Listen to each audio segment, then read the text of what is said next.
Wakanda forever!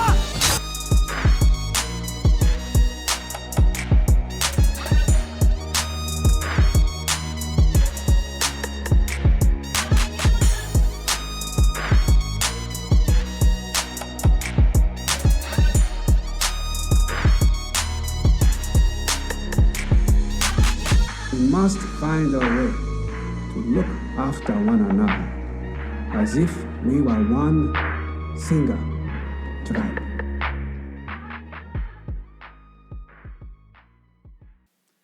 You ever watch Sway in the morning and wonder who that light-skinned dude is? Man, that's Mario Van Peebles.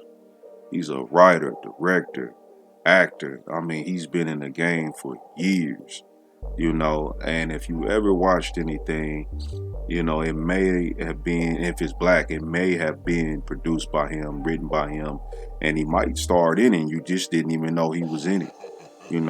Nowadays he kind of played a background role, but he has still been making movies. He's still out there making noise. So give him his flowers, and give him his credit for real. So Mario Van Peebles, born January 15, 1957. If you do the math, he's a half a century and 15 years old. Surprisingly, he was born in Mexico. And I know that's crazy, but hey, it is what it is. His pops was just running around, Europe and all over the place, just traveling, And it's crazy because his pops is from Chicago. You wouldn't even think, black people back in the 70s was doing all that moving around, but he was. And also his pops is Melvin Van Peebles. Melvin Van Peebles was, he was in the Air Force back in the day. So I can kind of see him moving around a lot, But getting back to Mario. So Mario's childhood was pretty freed up. He got the chance to experience things that we in the United States, a lot of cats didn't experience in their childhoods from the hood. I ain't speaking on everybody, but a lot of cats, a lot of black people, are not able to do all of this traveling in their younger age. So he lived in a culture-free environment. And when I mean culture-free, where he can basically smoke weed with his moms and pops, he said it himself. He was able to really talk to them and express himself a little bit easier and better than anybody else. So like if you was in the US and you just had to leave the house and go smoke some weed, he can actually do that with his pops and his moms. He could be sitting in the living room. So they had a culture-free environment, and that's something that's just different. You don't hear a lot of people talk about that. Now, get into him speaking different languages is a whole nother thing. So I can see him nowadays like teaching his children how to speak different languages, so that way they're more culturally free, So going back to his parents. So his father was black and his mother was white. And they both come from the US, but like I said, they did a lot of traveling. So he has 5 children, and one of his sons, and I'm going to get into this a little bit later, is starting to get into the entertainment business. And like I said on my last one, a lot of the children are starting to get into the entertainment business. What I like about Mario Van Peebles, he keep it real when it comes to our culture. He tries to create a lot of awareness and everything. So if you check out his films, and we're about to get into some of those here in a second, you'll understand what I mean by this. And he always been like a people person, he does a lot of interviews. So check out this next clip on Sweet Sweetback's Badass song that he was a kid in this one. He played his father when he was a kid. So this was his father's, Melvin Van Peebles' first movie, and it did very well. So check this next clip out.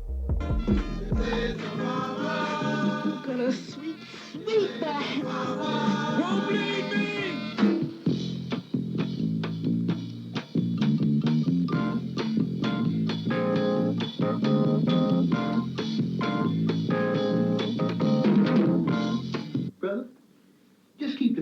Beetle. Old Beetle gonna bring you through. Cause this is just a skirmish. You know how the damn game go, baby. But you keep the faith in me, and you my man. You my favorite man. Can you take it, baby? I don't know where to sleep back here. Come on, boy, talk.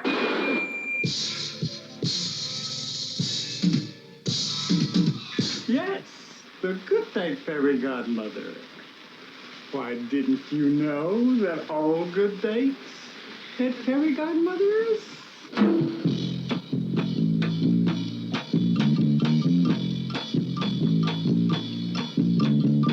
Every dollar we make, the Guineas get 20, the police get 40, and Goldbergs get 50.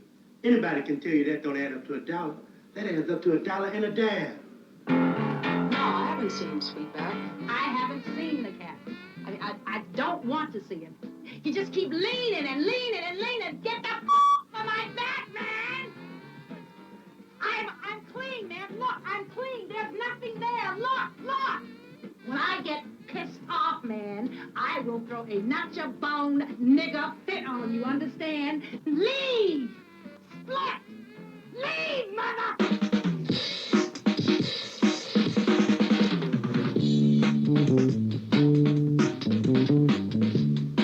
You offer pretty good news to me, slapping up on some white cops. Yes, indeed. I'm gonna say a black Ave Maria for you.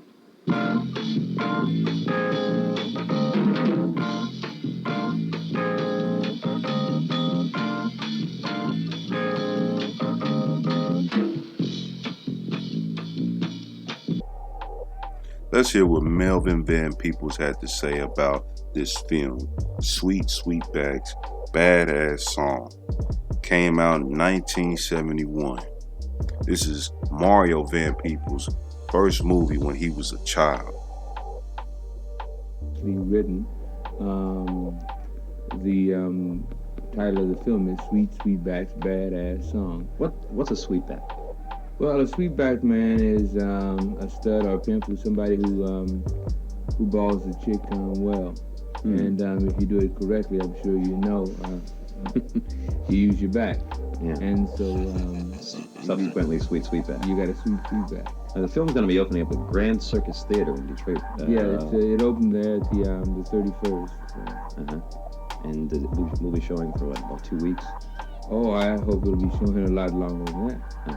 You had So what I found out about this movie, Sweet Sweetback's Badass Song, was Earth, Wind, and Fire was in it. Like, not them themselves, but their music, you know. And, you know, a lot of films, they need music to paint the picture, you know, of the film, of the story, you know. So I thought that was very interesting that he was able to capture the time, 1971, with, you know, Earth, Wind, and Fire.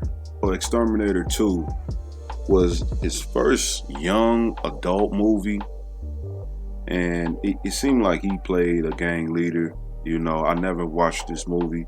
This came out September 14, 1984. So he looked like he looked hella young in this. He got an S curl or something, but look, they strapped. You know what I'm saying? They got look like they're running the whole city. You know, this young gang. All of them got like leather jackets and, you know, leather gloves on and stuff like that. You know, it's kind of like the punk rock age. Just call them animals. Maybe they're right. Maybe we all are animals. But look where they make us live. Yeah. We're gonna change all that. We're not gonna move from the streets. We're gonna take over the streets. We're gonna sneak up behind the man and take what's rightfully ours. This is a new era, a new time. No more petty theft. No more liquor stores. Tonight, $500,000. An armored car. Power! That's what this is about, power! That money will buy us enough magic powder to cover the streets like a blizzard. A blizzard of power! It's only the beginning. We will establish a new order. This city is ours. Exterminator 2. Like I said, it dropped in 1984. It had a budget of $3 million. They made 3.7 back, so you see that, you know, the movie didn't do well. Now, as far as in like the art style, like the style of the movie itself, it definitely looked like The Road Warrior.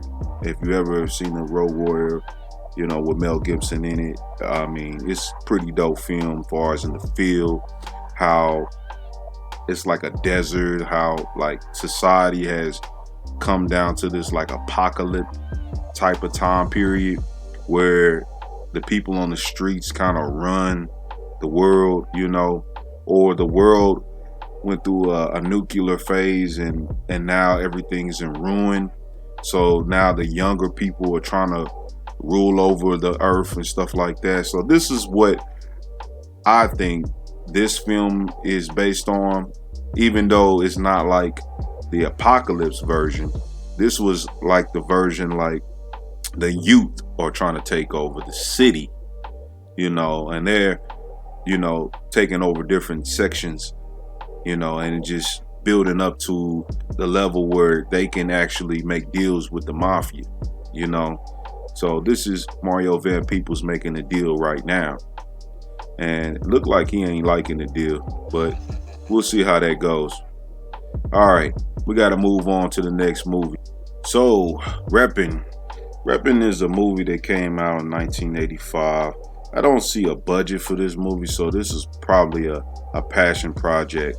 And yet again, he's really young, you know, and this one is more like hip hop based. So he's definitely sticking with the times, and this is early hip hop, you know. So the movie made $2 million for a film that really didn't have a budget. He probably just got a lot of people together. I see Ice-T in this. Everybody else will kind of look like actors that were in Saturday Night Live maybe when they were younger.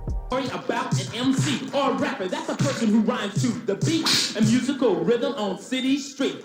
My name is Ice and I own this town. That's only when Hood's not around. Now John Hood's his name, rapping's his game. Word manipulation's how he gained his fame, and like Robin Hood, he's honest and true and always down with his partners, the Wild Thing crew. What's on your mind, man? John Hood. I want to fix your rapping hood. Now rapping John Hood had one problem at hand. A mean power broker was taking the land, but John and his crew had their own tricks in store, so they robbed from the rich and gave to the poor. Messing with the wrong man. And rapping John Hood realized that fact, and he and his crew are fighting back in rapping. You must see rapping. This movie had to happen. Rap. Girl, you never think you fine, and you got that big behind.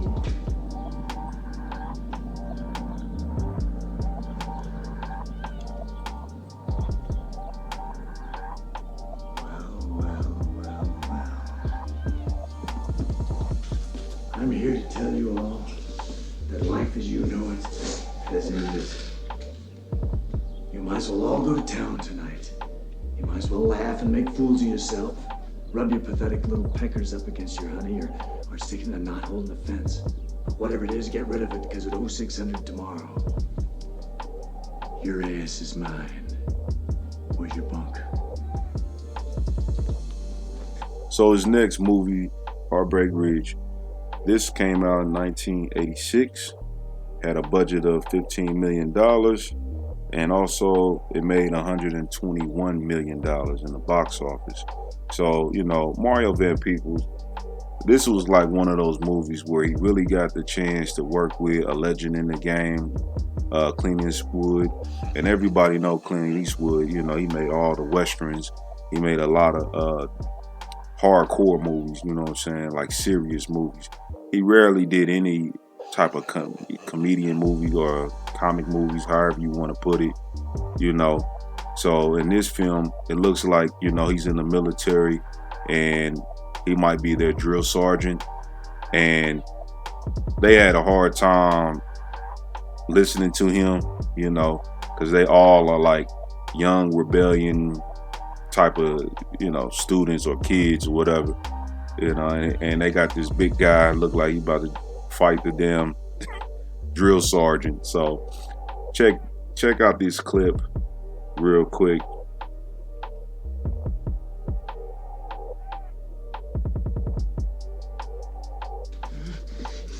Higher.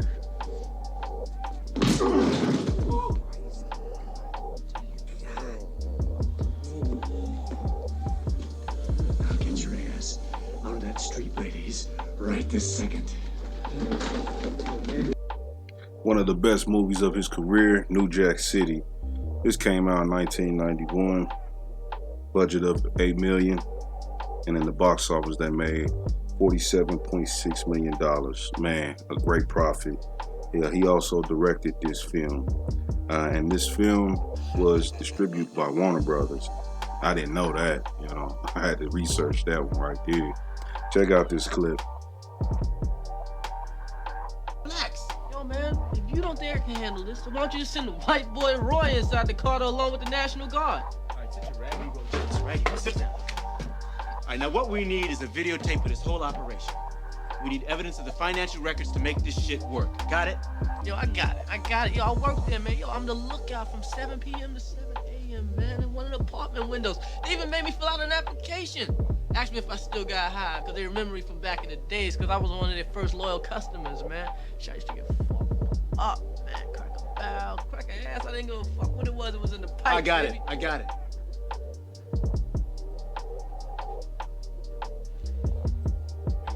Park.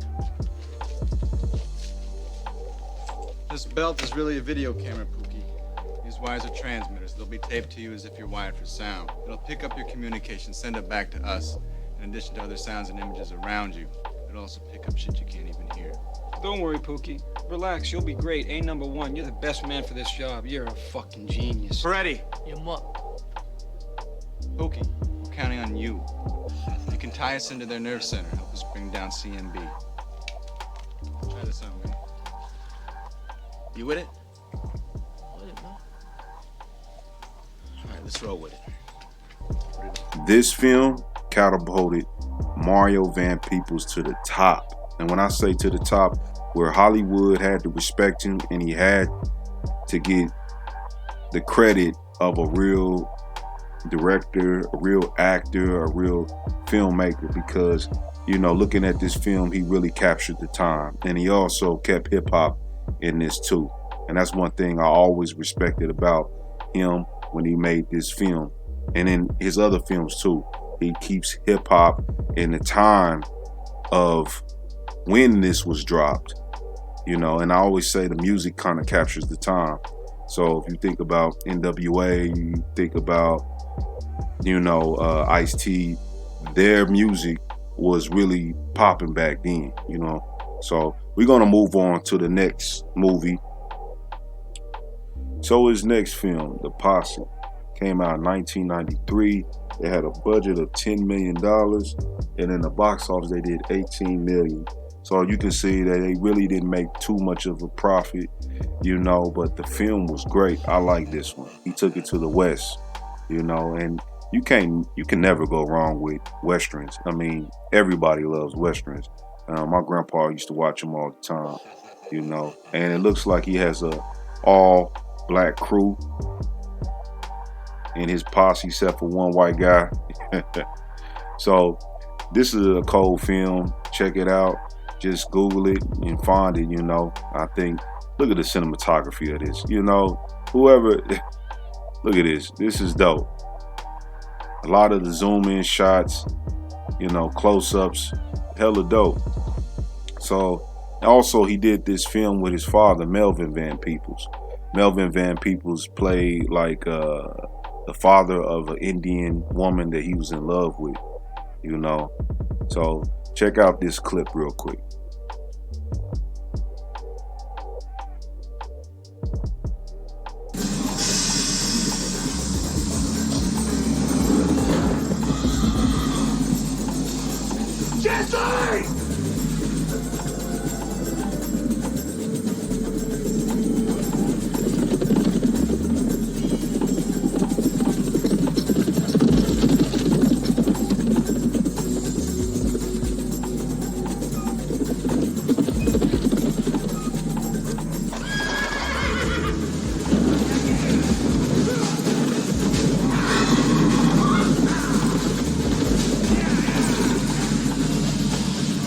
So to film the posse, here's another clip.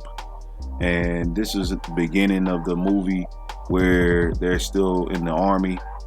So this was pretty good, man. Like I'm telling you, the cinematography in this one was great. Mario Van Peebles also directed this one. And this was one of his best movies up to today, I believe. So check out this clip.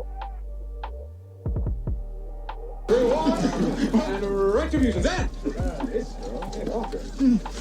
So judging by your recent desertion, would you say you no longer desire to serve in this man's army? Sir. On, Walker, you are discharged. Go on. Go on. Get up. Go. See you. Godspeed. Run. Thank you. Would you turn profile, please? Turn profile, please, and hold it right there. Thank you. Shoot him. Oh, come on, Jesse. Man's a coward, says killing's against God. I mean, you do realize I'm giving you a chance to shoot a white man.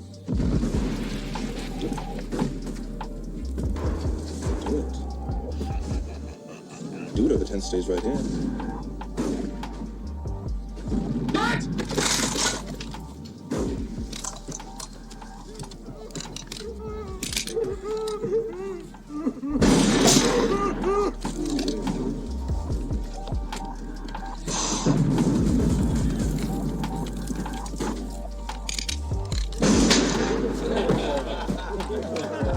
Rewards, retributions, private turning. Turning, you're a gambling man. Rather take your chances at 30 paces or take command of the 10th. Judging by Jesse's lack of leadership, he no longer desires the position. I guess I'll be taking command of the 10th, sir. So this is another movie that came out in '93. A lot of people will sleep on this movie, mainly because it probably hit DVDs, or VHSs. So the Death Rattle Full Eclipse is a werewolf movie, crime drama type of movie. So if you ever get a chance to check it out, you can watch it on YouTube for free. So this guy, Bruce Payne, I ain't seen him in movies in a long time. He always played like these scary movies, thrillers and shit like that. He's injecting himself or taking some fluid out of his brain and ingested it into other people because he's a full werewolf, and he's using it as a vaccine to create a army, of werewolves, which is kind of crazy. You ain't seen nobody do nothing like this. Not even in the 2000s when it comes to werewolf movies.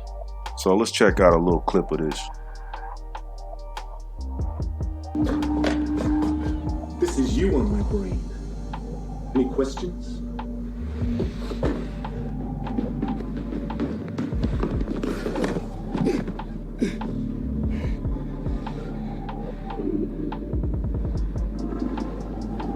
You got us all on your own body, man.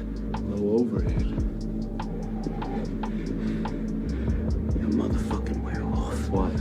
No word for what I am now. My family was hunted down like animals, preyed on. I hated being at the mercy of the unicycle. So primitive, pathetic. I learned to direct it.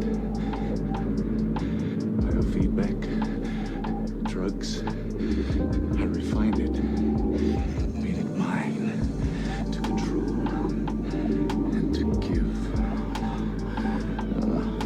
He's only supposed to change on the full moon. Full moon? You're a romantic, Max. So was I in the beginning. When I came to America, this was the greatest country on earth. I wanted to give something back, so I became a cop. Put together special teams to start cleaning the cities, and it works. He's infecting all of you, huh? His neo-Nazi super cop bullshit? Look, you're swallowing his insanity right now. Go ahead, shoot up, man. Go ahead, shoot up. Wait. Take it. Wait.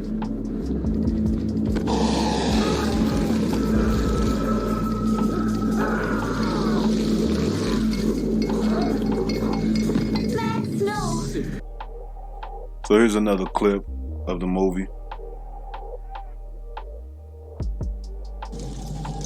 It's gonna be a closed casket.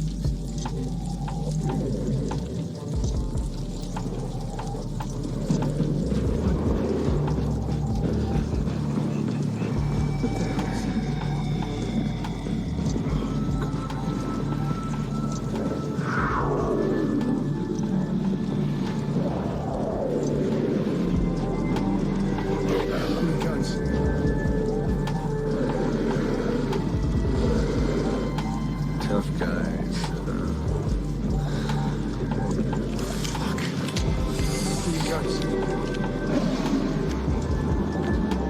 In his next film, The Highlander 3, The Sorcerer, also known as The Final Dimension. This was a dope movie. A lot of the Highlander movies was dope back then. You know, the graphics they had, crazy. But this is a movie where he plays a villain, and I know he enjoyed this because this was outside of a normal villain, like a thug or a gang leader or something like that. He gets to actually create the character, the voice, and all of that. You know what I mean? So this movie came out in 1994. The budget was 26 mil, and they made 36.7 million in the box office. So they probably made 10 million off this movie. Most of it probably went to the main actor or the company itself. But as you see, this man is having fun. And back then, action films in the 90s was dope as hell. And I'm pretty sure he couldn't wait to do this role. And everybody loved the Highlander.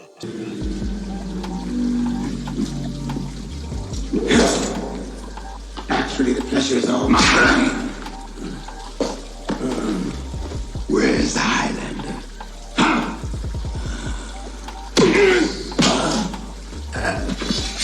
You aged badly, you old girl.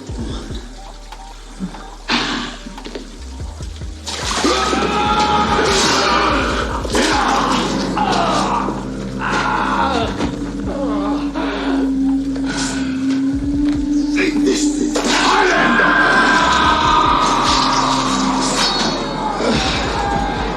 There can be only one. Poison the way, old man.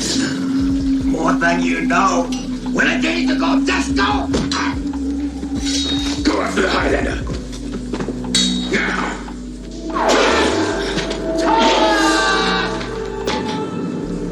So,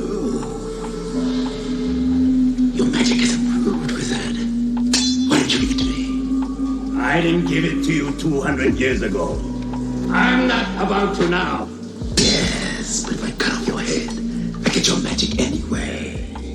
So, we could do this the easy way, or we could do this the hard way.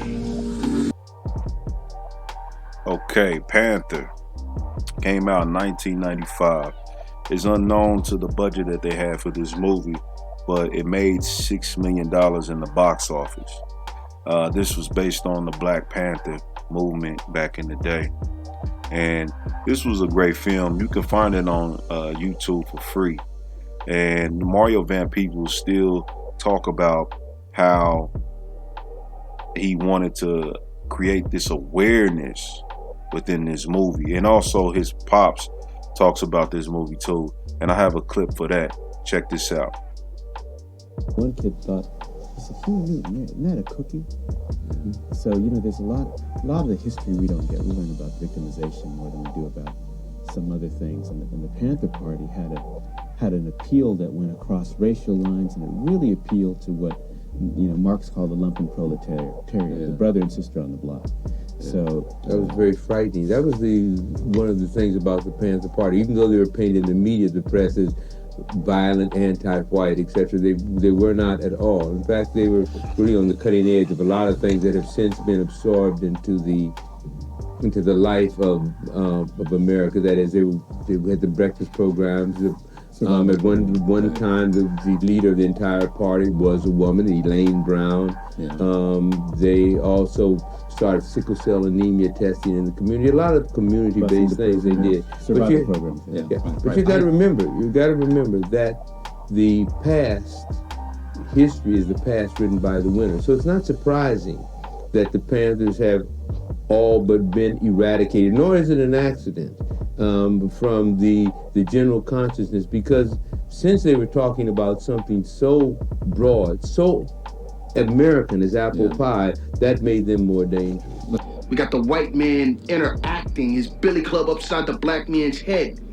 That shit don't bother you. Why don't you take your skirt-wearing ass back to Africa, Uncle? What? Oh, come on, man. Come on. We don't need none of this. We don't want to go. Go ahead. We don't want to go. Go. What about you? What about you, too? You were both there. You saw that kid. Yeah, I saw, but But what, man? You do live here, don't you? yeah, I do live here. Then why don't you act like it, man? Come on. Just take a second, I promise. My mom's here. You young niggas crazy. The man ain't gonna let y'all have no say-so and shit. He gonna come down on y'all like a ton of bricks, just like this one right here, baby. Listen, don't let the cops provoke you. We're just here to take down some badge numbers. Who's we, man? Man, come on, brother, where you been? So we the Black Panther Party for self-defense. Panthers? What y'all, some kind of gang or something? How old is you, boy? And we ain't no gangster, we revolutionaries, man. Can you dig it? Yeah, he's only 16. We made him get his mom's permission before he could join. 16, he's just a kid, man. Yeah, well, cops kick the shit out of kids, too. All right. Ali came out in 2001.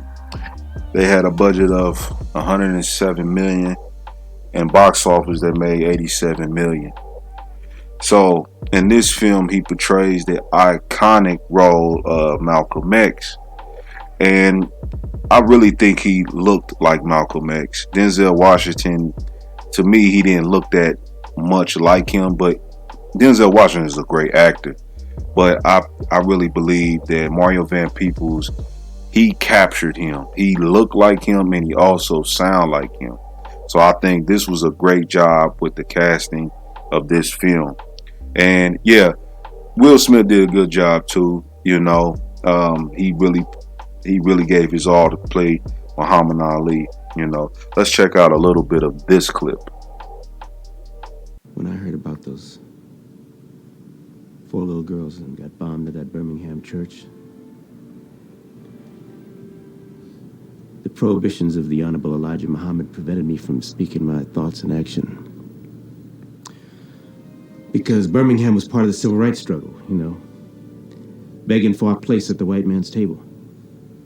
But dead children are dead children. So the anger I felt I had to contain. I locked it up so tight, my muscles seized. I lost control over the right side of my body. My leg gave out. Right arm gave out. I'm having a stroke, I thought. But I had to hold it in, because all I wanted to do was find something and break it. Break apart, break any part of this system, because you are so provoked in your heart and your spirit as a human being. Had dead children. And I could do nothing.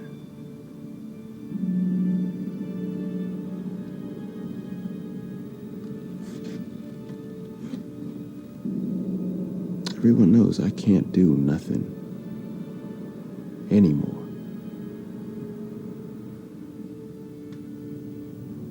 So Elijah Muhammad has suspended me as a minister in the Nation of Islam.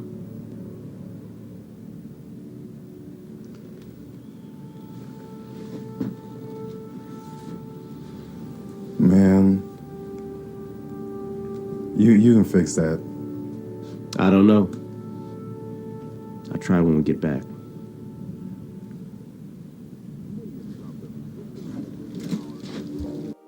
Crazy how spot on he looks to Malcolm X. You know, and they captured the time really good.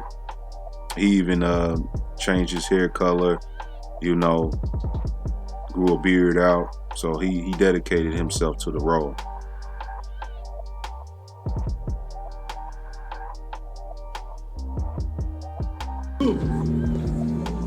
Be cool.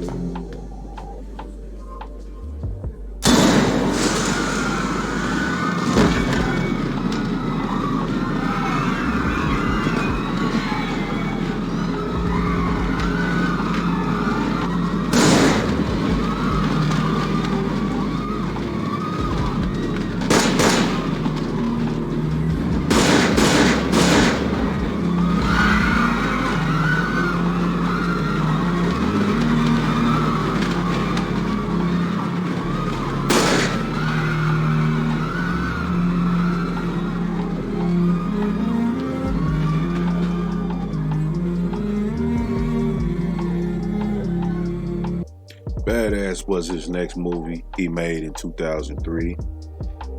This film didn't have a budget, but they made almost $400,000 in the box office. He directed, written, and produced this film.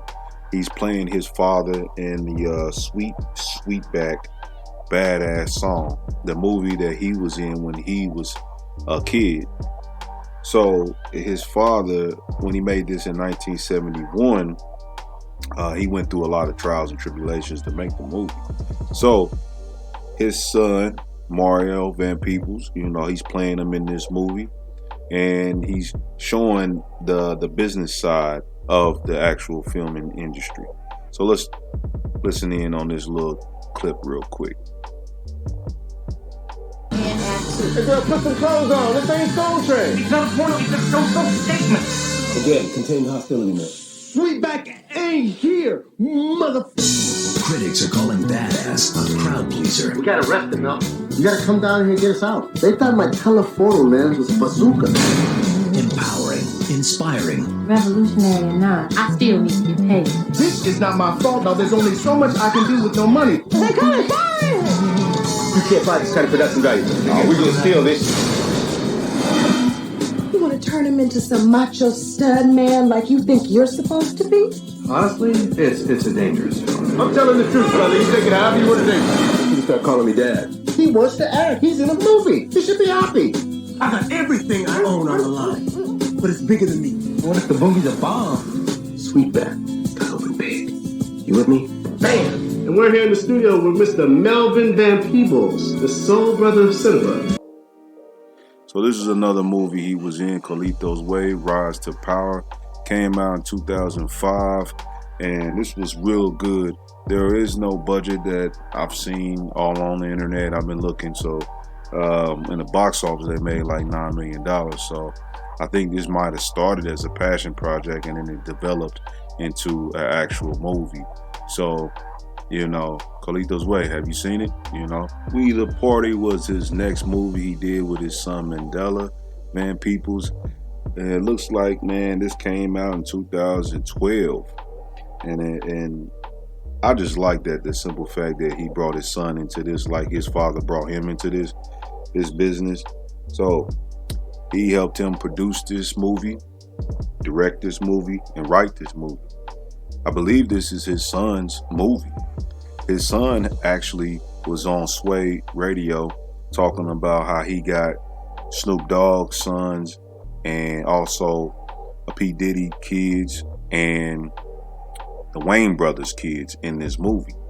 And I also saw a credit a while back, Michael J. White in it. It's one of my favorite action stars back in the day and present time. So I think they put a lot of stars in this. So this was definitely a passion project. I can tell because, the way it's shot. And then I couldn't find a budget for this. I couldn't see nothing where they show that they made a lot of money in the box office, or maybe it's still, racking up money. We don't know. But as far as I know, this looks good. A lot of celebrities are in it. And I think he really enjoyed doing this with his son, because when I watched him on the Sway in the morning, they had We the Party hats, t-shirts, and stuff like that. So they creating a brand.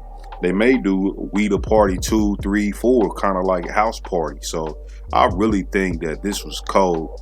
And to just be working out here and doing this stuff with your son, it gotta be fun, And one thing I noticed also when I was like watching this clip, I saw his father right there, Melvin Van Peebles. There you go. So they keeping it in the family for real.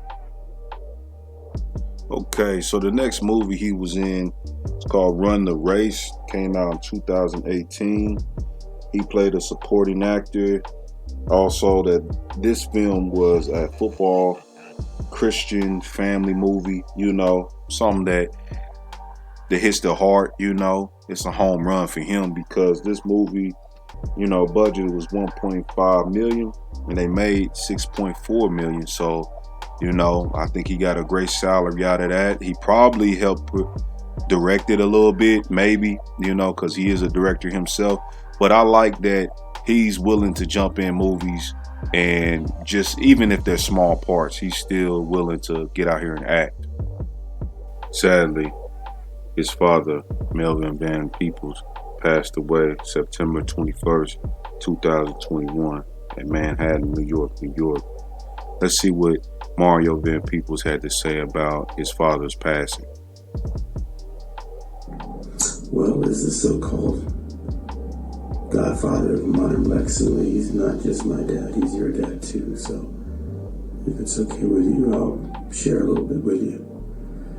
My brother and my sister and I realized that Dad was getting old. We got on a plane, we flew to New York, got our butts here. I felt very strongly that Dad would not want to pass to the hospital, and I was lucky enough to get him home. And when he came through the door, he had such a look of relief and joy on his face that I just let that wash over me. And I wanted to stay in the same room with him. And he has a bed, a little bed, and there's a cot in there, and I slept on the cot beside him. And around 2:30 a.m., for some reason I woke up. I felt something, and I went over to Dad, and I didn't turn the light on. I put my hand on his chest, and I said, "Daddy, I love you." And he had stopped breathing. And as I looked closer, the look on his face did not look like a man who was afraid of death. It looked like a man who had gone his way in his time. And, what a class way out. I thought, may I be so lucky to go out with my family close by, at home, peacefully. Sometimes we think of death as a tragedy. People are calling me up and saying, "I'm so sorry, I'm so sorry." And we think of birth as a miracle, but maybe birth and death are just different sides of the same mortality coin. None of us are going to live very good ever, and none of us gets out of here alive. So how are we going to go out?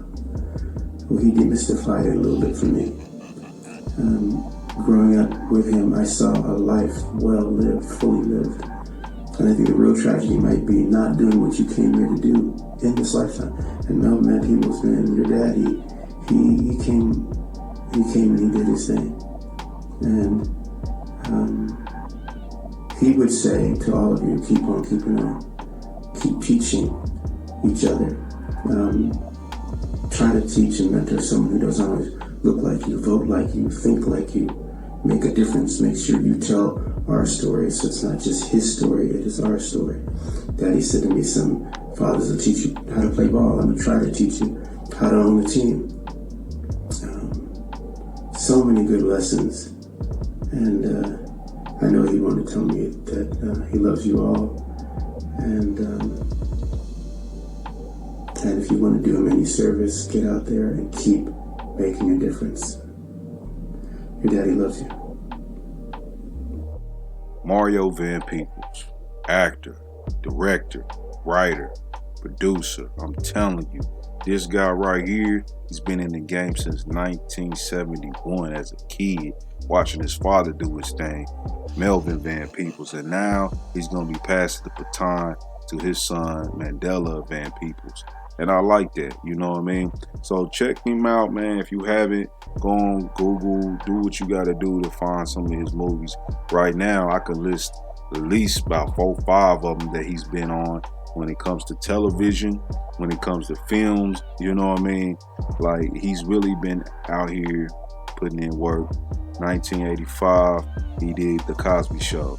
1986, he did L.A. Law. 1989, 21 Jump Street. 1993, Living Color. Living Single in 96. Soul Food in 2004. So you can see that he's been doing this for a while.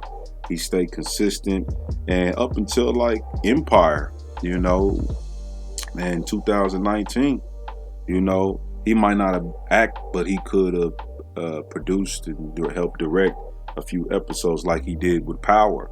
I heard recently, you know, 50 brought him on to Power, and he helped just direct an episode, you know. And he might be in power. You never know. So check him out, man. Just go on Google, go to YouTube, find him somewhere and just watch his style. You know what I mean? He is a character actor, and I believe he can do it all. You know what I mean? He can do sci-fi, he can do horror, he can do, you know, any type of thriller. I think he really enjoys doing or playing the bad guy. You know what I'm saying? So, you know, check him out, y'all. You know, this is Edwin Telefer, filmmaker and entrepreneur. I'm out of here.